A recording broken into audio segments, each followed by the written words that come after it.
सम्पूर्ण साथीहरुमा मलाई चिन्नुहुने नचिन्नुहुने सम्पूर्ण साथीहरुलाई ह्यापी शिवरात्रि। तपाईहरुको हरेक मनोकामना भगवान भोलेनाथले पूरा गरून्।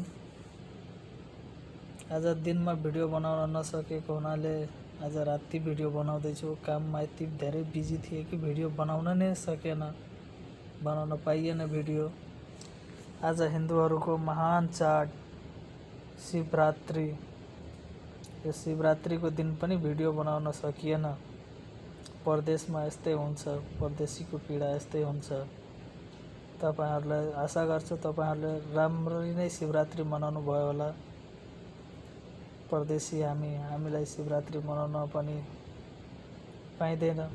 यो ठाउँमा कहिले चाडबाड आउँछ, कहिले जान्छ, विदेशको भूमिमा थाहै हुँदैन, मनाउनै पाइदैन।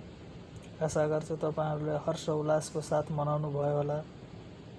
मलाई खुसी लाग्छ कि तपाईहरु स्वदेशमा हुने सबैले इष्टमित्र साथीभाइहरुले एक आपसमा मिलेर शिवरात्रि मनाउनु भएको, खुसी बाँड्नु भएको कुरा सुन्न पाउँदा एकदम धेरै खुसी लाग्छ। तपाईहरु सबै चाडपर्वहरु यसैगरी मनाउनु होला, यही मेरो शुभकामना छ। आखिरमा सम्पूर्ण साथीभाइहरुलाई मलाई चिन्नुहुने सम्पूर्णलाई ह्यापी शिवरात्रि। Good night.